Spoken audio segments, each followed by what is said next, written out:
Agora, qual o critério de pagar os alimentos?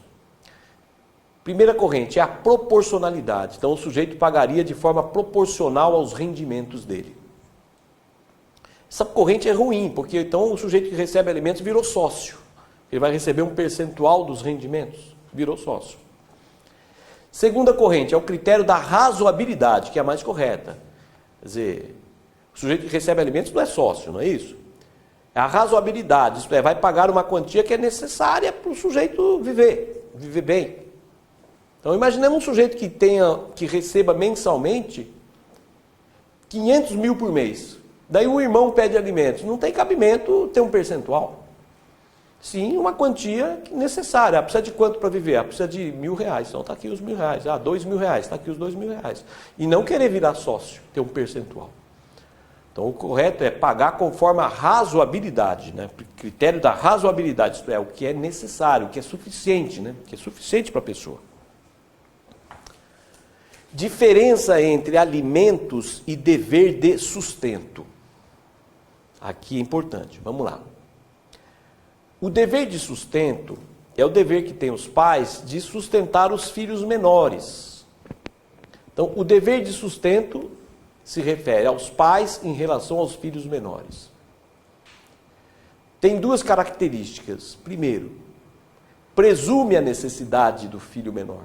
Filho menor, quando pede alimentos, na verdade ele está pedindo o dever de sustento dos pais. Embora na prática se dê o nome de ação de alimentos, o nome correto seria ação de dever de sustento. Presume-se a necessidade, ele não precisa provar que necessita. Presume-se que necessita. Tá? E o pai vai ter que pagar, mesmo não podendo, se vira para pagar. Então o sujeito ganha um salário mínimo, ele vai ter que pagar os alimentos, o dever de sustento aí. Vai ter que pagar essa quantia, né? Ok, e é unilateral o dever de sustento, a segunda característica. Quer dizer, o filho menor pode pedir os alimentos para os pais, mas os pais não vão poder pedir para o filho menor.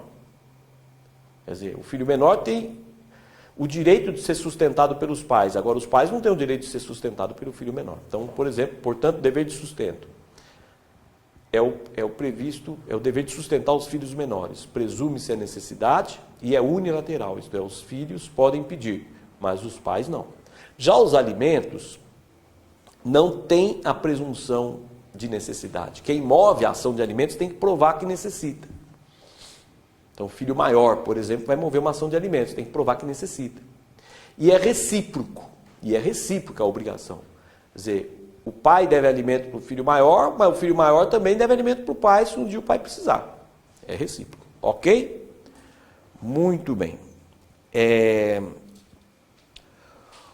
Vamos falar agora aqui o valor da prestação, o valor dos alimentos. Tá? Então, aqui nós temos uma classificação aqui sobre o valor da prestação. Então, temos aqui, primeiro, os alimentos naturais, também chamados de necessários. Alimentos naturais ou necessários abrange uma quantia estritamente necessária para sobrevivência. É isso. É aquela quantia que visa garantir a sobrevivência apenas. Então, visa garantir apenas alimentação, habitação, vestuário e saúde. Ponto. Não abrange nem a verba para a educação. Não abrange nem a verba para a educação. Quer dizer, vai estudar em escola pública.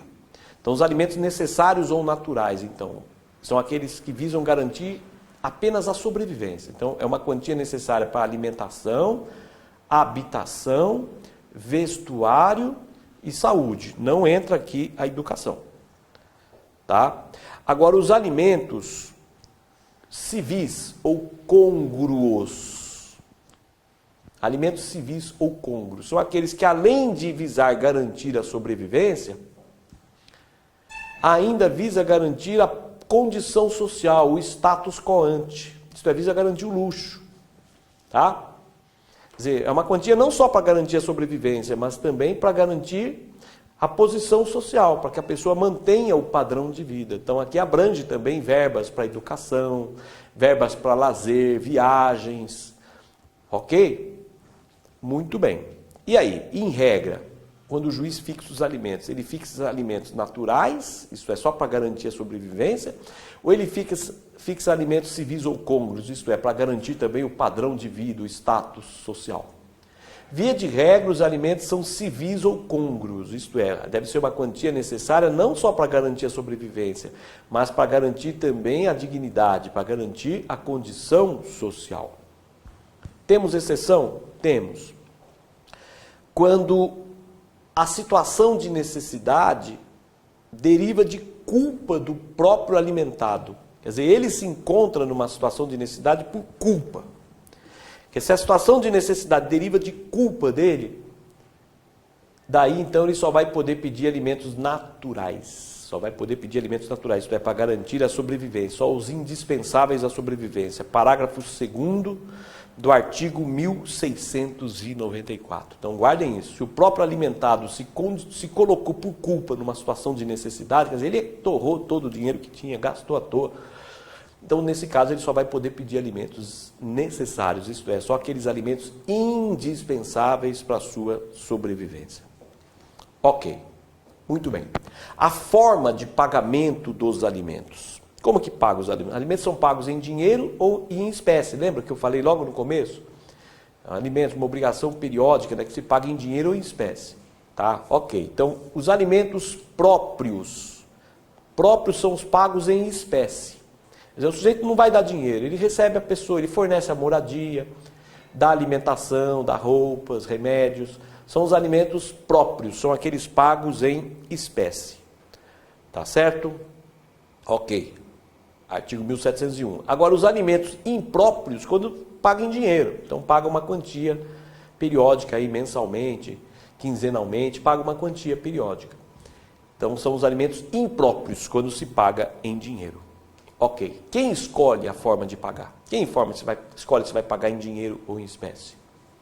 Via de regra, quem escolhe é o devedor de alimentos. O próprio devedor que escolhe se ele vai pagar em dinheiro ou se vai pagar em espécie. Bom, não vou te dar dinheiro, mas vou te dar uma casa, vou te dar roupa, vou te dar cesta básica. Quem paga, escolhe. Mas, dependendo das circunstâncias, o juiz pode mandar pagar em dinheiro. Quer dizer, se for incompatível o pagamento em espécie, o juiz pode mandar pagar em dinheiro. Tá certo? É o que diz o parágrafo único do 1701. Então, se a mulher, estão no divórcio, o marido vai pagar alimentos para a mulher, então não tem cabimento ele pagar em espécie, mandar ela morar num quartinho lá da casa, não tem cabimento. Ou mesmo verba para educação, vai ter que pagar em dinheiro. E como vai ter o colégio, não é isso? Tem que pagar em dinheiro. Então, em algumas situações tem que pagar em dinheiro. Tá? Como, por exemplo, educação, vai ter que pagar em dinheiro, que é o colégio do filho menor. Tá? Quando não for possível conviverem juntos, dois irmãos que não se falam, e um pediu alimentos para o outro, quer dizer, como que vai morar junto? Não tem como. Tá? Muito bem, o local do pagamento dos alimentos. Bom, nós temos as obrigações querable e portable. Obrigação querable ou quesível. Querable ou quesível. O local do pagamento é o domicílio do devedor. É a regra para as obrigações, artigo 327. Então, se você deve, você pode ficar quietinho aqui esperando o credor vir receber, porque é o credor que tem que ir atrás do devedor. O credor que vai atrás do devedor. Via de regra, o local de pagamento é o domicílio do devedor, obrigação querable. Agora, obrigação portable ou portável é que o local do pagamento é o domicílio do credor. Quer dizer, o devedor, além de dever, tem que ir atrás para pagar. É o caso dos alimentos. Alimentos é uma obrigação portável ou portable. Que o sujeito que deve alimentos, ele tem que tomar a iniciativa de ir atrás para pagar. Ele não pode ficar esperando receber. Porque como esperando cobrar, né? Não pode ficar esperando a cobrança. Ele tem que tomar a iniciativa de pagar. Porque alimentos visam garantir a sobrevivência. Então entende-se que é uma obrigação portable ou portável. Isto é, o local do pagamento é o domicílio do credor. Então, se o sujeito deve alimentos, ele tem que tomar a iniciativa de procurar para pagar. Ele não pode ficar esperando a cobrança, ele tem que tomar a iniciativa de pagar. Ok?